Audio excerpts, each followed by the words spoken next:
इस वीडियो में हम लोग चैप्टर इलेक्ट्रोमैग्नेटिक इंडक्शन का पहला टॉपिक मैग्नेटिक फ्लक्स को देखेंगे। बाबू रे एकदम ध्यान से सुनना, हम क्या बोल रहे हैं। ये जो टॉपिक है ना मैग्नेटिक फ्लक्स, वो बहुत ही इंपॉर्टेंट टॉपिक है। काहे कि चैप्टर इलेक्ट्रोमैग्नेटिक इंडक्शन बोले तो EMI जो पूरा चैप्टर है वो मैग्नेटिक फ्लक्स के ही इर्द गिर्द घूमते रहता है। मतलब ये कि अगर किसी विद्यार्थी को मैग्नेटिक फ्लक्स नहीं समझ में आया या ये पढ़ा ही नहीं था तो हम गारंटी लेते हैं कि उसको पूरा चैप्टर जरा भी समझ में नहीं आएगा। काहे कि कोई भी टॉपिक पढ़ेंगे ना हम लोग इलेक्ट्रोमैग्नेटिक इंडक्शन चैप्टर में, हर टॉपिक में एगो सेम बात होगा। और वो कौन सी बात होगा? Magnetic flux. तो तू सोच, जो टॉपिक पूरा चैप्टर ही सिखाता है वो टॉपिक कितना इंपॉर्टेंट होगा। आया बात समझ में? हाँ सर, तो चल फिर सीखना चालू करते हैं हम लोग मैग्नेटिक फ्लक्स को। क्या बोलता है जी मैग्नेटिक फ्लक्स? पहला डेफिनेशन जो है मैग्नेटिक फ्लक्स का कुछ इस प्रकार है, ध्यान से पढ़िए तो देखिए क्या लिखा हुआ है। देखिए क्या लिखता है, number of magnetic field line crossing normally to a surface. क्या बोला बाबू? नंबर ऑफ, नंबर मतलब संख्या, संख्या मतलब कई ठो। बोले तो एगो दूगो तीनगो चारगो पांचगो छगो सातगो आठगो, कई ठो है ना। Number of magnetic field line का मतलब कई ठो मैग्नेटिक फील्ड लाइन क्या कर रहा है बताओ? क्रॉसिंग। क्रॉसिंग का मतलब बाबू पार करना। क्रॉसिंग का मतलब रे बोलेगा सर पार करना है कि नहीं? पार करना। किसको पार करना? बोल रहे क्या किसी सरफेस को पार कर रहा हो। कैसे पार कर रहा हो? बोलेंगे नॉर्मली पार कर रहा हो। मतलब सर, मतलब ये कि ये देखिए ये कोई सरफेस है। ये क्या है? बोलेंगे सर ये कोई सरफेस है, सतह है। अब कोई सतह से मैग्नेटिक फील्ड लाइन जाइट हो मैग्नेटिक फील्ड लाइन 90 डिग्री बना के पार करेगा नॉर्मली। नॉर्मली मतलब बाबू बोलेगा सर एंगल 90 डिग्री बना के। किसके साथ एंगल 90 डिग्री बना के? सर सरफेस के साथ। ये हुआ ना सरफेस, ध्यान से देखना ये क्या दिख रहा है तुमको? बोलेगा ये हुआ सरफेस, और सरफेस को 90 डिग्री, देखो यहाँ बढ़िया से, सरफेस को 90 डिग्री बना करके जाइटो मैग्नेटिक फील्ड लाइन वहाँ पार करेगा ना, उसी को हम क्या बोलते हैं? बोलो, मैग्नेटिक फ्लक्स बोलते हैं। बाबू रे फिर से सुनो क्या बोले? क्या बोले? Number of magnetic field line, number मतलब संख्या। जाइटो संख्या में मैग्नेटिक फील्ड लाइन क्या करेगा सर? पार करेगा, क्रॉस करेगा, पास करेगा। कैसे पास करेगा? नॉर्मली। बोले तो सर 90 डिग्री एंगल बना करके कि कहाँ पे? कोई सरफेस को। मतलब सर एक बार और देखो, जैसे ये क्या है? कोई सरफेस है। ये जो बोर्ड दिख रहा है आपको, ये क्या है सर? एक सतह है, एक सरफेस है। और इस सरफेस को जाइटो मैग्नेटिक फील्ड लाइन 90 डिग्री ऐसा ऐसा करके पार कर रहा होगा, उतना ही क्या होगा? तुम बोलेगा सर मैग्नेटिक फ्लक्स होगा। आया बात समझ में बाबू? यहाँ देखो ये एक सरफेस है, इससे सब क्या कर रहा? Magnetic field line. बोलेगा सरफेस से 90 डिग्री बना करके पार कर रहा है। आया बात समझ में? खैर ये तो सर डेफिनेशन वाली बात थी। दूसरा डेफिनेशन में आइए, थोड़ा और देखते हैं हम लोग। देखिए इस बात को बढ़िया से मैथमेटिकली हम लोग क्या बोलते हैं मैग्नेटिक फ्लक्स को बाबू? तो बोलेंगे सर 8 एज, ध्यान से देखो क्या है? 8 एज डॉट प्रोडक्ट ऑफ। पहली बात, कैसा प्रोडक्ट? Dot product. कैसा प्रोडक्ट बाबू? डॉट। कोई भी वेक्टर का, कोई भी दो वेक्टर का दो टाइप का प्रोडक्ट होता है, एक डॉट वाला और दूसरा क्रॉस वाला, एक डॉट वाला, दूसरा क्या बताओ क्रॉस वाला। दो टाइप का प्रोडक्ट होता है बाबू, दो वेक्टर्स का, क्या बताओ, एक डॉट वाला दूसरा क्रॉस वाला। तो जो अपना मैग्नेटिक फ्लक्स है ना, हाँ सर, वो कौन वाला है, डॉट वाला कि क्रॉस वाला? तो बोलेंगे सर डॉट वाला। तो mathematically it is dot product of कौन कौन, बोलो, magnetic field and surface area. क्या है बाबू, क्या बोले हम, mathematically it is dot product of, क्या है बताइए? बोलेंगे सर ये जो है ना हमारा वो डॉट प्रोडक्ट है, किसका किसका डॉट प्रोडक्ट है रे? तो बोलेंगे सर एरिया का और किसका? बोलेंगे सर मैग्नेटिक फील्ड का। जैसे यहाँ हम क्या बोल रहे हैं, बोल रहे हैं क्या कि देखिए कि ये कोई सरफेस है जिसका एरिया इधर की तरफ है और यहाँ मैग्नेटिक फील्ड लाइन पार कर रहा है। अच्छा सर, और इस एरिया के साथ मैग्नेटिक फील्ड कितना एंगल बना रहा है, थीटा। तो बताइए फ्लक्स कितना होगा?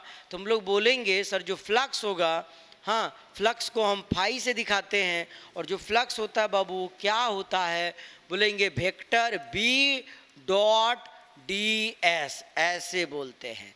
बताइए क्या बोले हम, फ्लक्स जो होता है मुन्ना वो क्या होता है, vector B dot D S. क्या मतलब हुआ इसका? बोलेंगे फ्लक्स जो है ना वो डॉट प्रोडक्ट है किसका किसका, बताइए? बोलेंगे मैग्नेटिक फील्ड का और एरिया का। डी एस का मतलब होता है थोड़ा सा एरिया। आया बात समझ में बाबू? हाँ सर।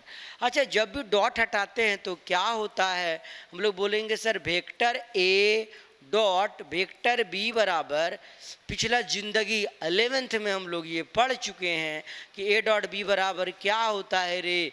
बोलेंगे sir A B cos theta. अच्छा, तो बताना फ्लक्स बराबर क्या हो जाएगा? हम लोग बोलेंगे sir B D S, oh vector नहीं लगेगा ना अब, नहीं sir, B D S into क्या बोलो, कॉस थीटा। ये आ गया सर फ्लक्स का फॉर्मूला। डीएस का मतलब होता है छोटा सा एरिया। अगर आपको पूरा एरिया के लिए फ्लक्स चाहिए तो इसको इस इक्वेशन को इंटीग्रेट करना पड़ेगा, और सिंपली हम लोग ऐसे बोलेंगे फ्लक्स बराबर क्या होगा, बोलेगा बी ए इंटू कॉस थीटा। क्या मतलब हुआ इसका बताइए? तो बी मतलब मैग्नेटिक फील्ड, ए का मतलब एरिया, और थीटा मतलब क्या हुआ, मैग्नेटिक फील्ड और एरिया का बीच का एंगल। फिर से सुनना, फ्लक्स बराबर क्या हुआ बाबू? तो बोलेंगे सर फ्लक्स बराबर बी मतलब सर मैग्नेटिक फील्ड, ए बोले तो एरिया सरफेस एरिया, और थीटा क्या हुआ इसके बीच का एंगल। अच्छा हाँ सर, ओके। अब जरा स्पेशल केसेस की तरफ आते हैं हम लोग और देखते हैं आगे। हाँ special cases, SPECIAL, special cases में क्या बोले हम? पहला बात केस वन, केस वन में क्या बोल रहे, इफ थीटा बराबर 0 डिग्री, अगर थीटा 0 हो। थीटा कब 0 होगा बाबू? बोलेंगे जब एरिया और मैग्नेटिक फील्ड लाइन दोनों आपस में पैरेलल होगा। ध्यान से सुनियो क्या बोले हम बोले क्या सर फ्लक्स बराबर बी ए कॉस थीटा होता है। हाँ सर ठीक है। स्पेशल केस में केस वन में क्या है, इफ थीटा बराबर 0 डिग्री। थीटा बराबर कितना डिग्री बाबू? 0।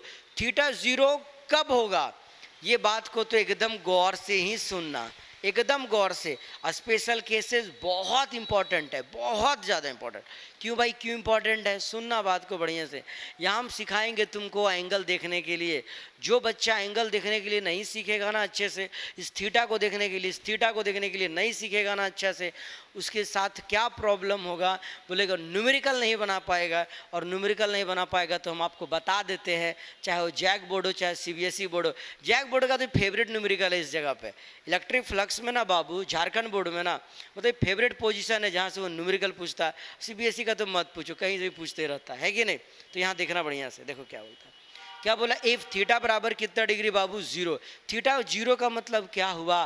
बोलेगा सर मैग्नेटिक फील्ड और एरिया का बीच का एंगल क्या होगा? 0 डिग्री, है ना। 0 कब होगा? जब मैग्नेटिक फील्ड और एरिया दोनों सेम डायरेक्शन में होगा। ध्यान से, थीटा 0 कब होगा? जब मैग्नेटिक फील्ड और एरिया क्या होगा? बोलेगा सर सेम डायरेक्शन में होगा। ओके, अब ध्यान देना, ये कोई सरफेस है, दिख रहा है सबको? ये जो है ना कोई क्या है, सरफेस है। सबसे पहली बात जो हम आपसे पूछते हैं कि बताइए कि इस सरफेस का एरिया का डायरेक्शन किधर होगा, इस सरफेस का एरिया का डायरेक्शन किधर होगा। यही सरफेस को हम ऐसे रख दिए मान लेते हैं, तो बताइए कि एरिया का डायरेक्शन कैसा होगा। तो आप बोलेंगे सरफेस के परपेंडिकुलर होगा। सरफेस के क्या होगा बाबू, परपेंडिकुलर होगा। ध्यान देना रे बात को, एरिया का डायरेक्शन क्या होता है, बोलेगा सरफेस के परपेंडिकुलर होता है। ध्यान से देखो, यहाँ पकड़ सकते हैं, आराम से देखना। ये कोई सरफेस हुआ, एरिया का डायरेक्शन क्या होगा, सरफेस के परपेंडिकुलर होगा। क्लियर? हाँ सर। अब अगर मैग्नेटिक फील्ड लाइन ऐसे पार करता है, ऐसे, कैसे, सरफेस से 90 डिग्री बना के, सरफेस से 90 डिग्री का मतलब ये हुआ, ध्यान देना, ये हुआ एरिया। एरिया कैसा होता है बाबू, तो बोलेगा सर एरिया जो होता है, एरिया का डायरेक्शन उस सरफेस के परपेंडिकुलर होता है। ये हुआ ना सरफेस, एरिया का डायरेक्शन क्या होगा, सरफेस के परपेंडिकुलर। आया बात समझ में? हाँ सर। एरिया का डायरेक्शन ये, अगर मैग्नेटिक फील्ड लाइन ऐसे पार करता है, ऐसे, तो दोनों आपस में क्या हुआ, बोलेगा सर पैरेलल हुआ। और दोनों अगर आपस में पैरेलल हुआ तो थीटा बराबर क्या होगा, 0 डिग्री होगा। और थीटा 0 का मतलब क्या होता है सर, बोलेंगे थीटा 0 का मतलब ये हुआ, जरा यहाँ बताइए फ्लक्स बराबर क्या होगा, तो बोलेंगे बी ए कॉस ऑफ 0, और कॉस 0 का वैल्यू होता है 1। बोले तो सर बी इंटू ए।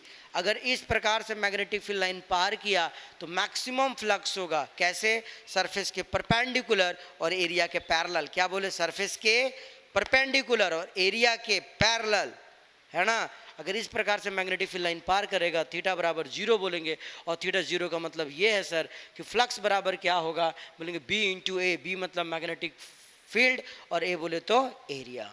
अच्छा सर, आगे देखते हैं केस 2। केस 2 में क्या बोल रहे हैं, इफ थीटा बराबर 90 डिग्री, ध्यान देना आप, थीटा बराबर 90 डिग्री होगा तो क्या होगा।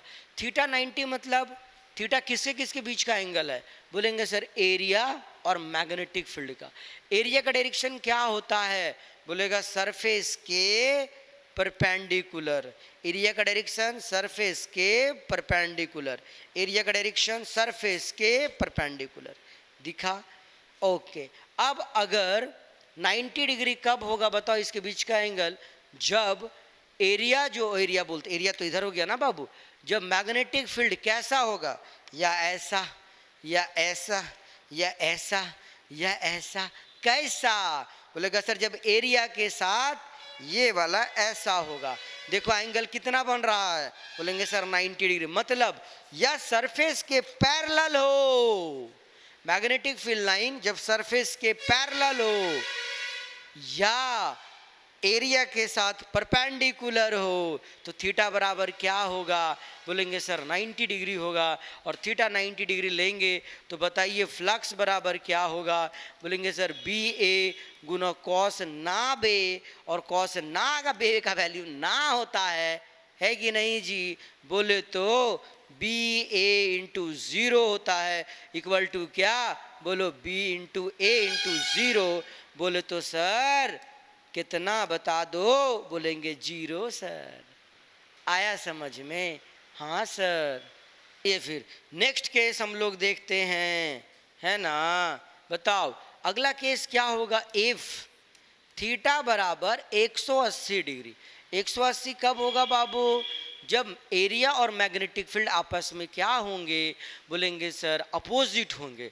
अपोजिट कब होगा, देखना एरिया का डायरेक्शन इधर, तो मैग्नेटिक फील्ड अगर ऐसे होके आ रहा है, ऐसे हमारे पेट की तरफ, है कि नहीं, एरिया बाहर की तरफ, मैग्नेटिक फील्ड अगर ऐसे आता है, एरिया इधर, मैग्नेटिक फील्ड इधर, बताओ इसके बीच का एंगल क्या होगा? बोलेंगे सर 180 होगा। 180 बोले तो सर फ्लक्स बराबर बोलेंगे बी ए गुना कॉस ऑफ 180, और कॉस 180 का वैल्यू क्या होगा मुनवा? तो बोलबे सर बी ए गुना -1, बोले तो फ्लक्स क्या आया? बोलेंगे सर माइनस बी ए बोले तो सर नेगेटिव, क्या आया बोल? नेगेटिव। ये क्या देख रहा है? यहाँ देखो पॉजिटिव, यहाँ 0 और यहाँ क्या दिखा? नेगेटिव। अब सुनना खास बात क्या है कि सर ये डॉट प्रोडक्ट है। कैसा प्रोडक्ट है? डॉट। और जब भी कोई फिजिकल क्वांटिटी डॉट प्रोडक्ट से उत्पन्न होगा तो वो क्या होगा? बोलेंगे डॉट प्रोडक्ट का एक तो और नाम होता है ना बाबू, क्या नाम होता है बताओ? Scalar product. बोले तो ये क्या होगा? बोलेगा सर ये जब भी देगा स्केलर देगा। तो अगर हम आपसे पूछे कि बताइए मैग्नेटिक फ्लक्स कैसा फिजिकल क्वांटिटी होता है, तो तुम बोलेगा सर यह स्केलर होता है। तो क्या बोलेंगे? It is a scalar physical quantity. कौन? बोलो। बोलेगा कौन रे? बोलेंगे कौन? बोल। मैग्नेटिक फ्लक्स क्या होता है बाबू? स्केलर की वेक्टर। बोलेगा सर स्केलर। अच्छा, और खास बात सिखाते हैं तुमको, यूनिट के बारे में बात करते हैं हम लोग। यूनिट इसका क्या होगा? तो यूनिट क्या होगा बाबू? थोड़ा ऊपर चले जाते, ज़्यादा अच्छा लगेगा लिखने में हमको। थोड़ा यहाँ आते, यहाँ पर देखना, यूनिट ज़्यादा बढ़िया से अच्छा से समझ में आएगा। हाँ, यूनिट निकालते हम लोग। यूनिट के बारे में देखना, तो यहाँ पे या यूनिट बताओ क्या होगा? तुम बोलेंगे सर फ्लक्स का यूनिट, फ्लक्स बराबर देखिए क्या है? बोलेंगे बी ए कॉस थीटा है। तो बताना यूनिट क्या हो जाएगा इसका? बोलेंगे बी का यूनिट क्या होता है सर? बी मतलब मैग्नेटिक फील्ड, और मैग्नेटिक फील्ड का यूनिट क्या होता है बाबू? टेस्ला। अच्छा सर, और एरिया का सर मीटर स्क्वायर। एरिया का क्या होता है बोलो? Metre square. तो इसका जो यूनिट होगा किसका? फ्लक्स का यूनिट क्या होगा बताना? मैग्नेटिक फ्लक्स का बोलेंगे टेस्ला मीटर स्क्वायर। लेकिन ध्यान से सुनना अगला बात को, ऑप्शन में टेस्ला मीटर स्क्वायर बहुत ही कम होता है। तो फिर क्या होता है? बोलेंगे एक साथ इसको बोलते हैं हम लोग वेबर, WEBER। और दिखाते क्या चीज़ से हैं? WB से दिखाते हैं। बाबू रे इस बात को एकदम गौर से देखो, क्या बोल रहे हैं हम बोले बताओ मैग्नेटिक फ्लक्स का यूनिट क्या होता है? तुम क्या बोलेगा बताना? तो बाबू टेस्ला मीटर स्क्वायर, और टेस्ला मीटर स्क्वायर बोले तो सर वेबर, और वेबर को काची से दिखाते हैं? बोलेगा WB से दिखाते हैं। वेबर को किससे दिखाते हैं? WB से दिखाते हैं। चलो भाई ये हो गया। हाँ सर, थोड़ा डायमेंशन भी निकाल लो तब ना मजा आएगा।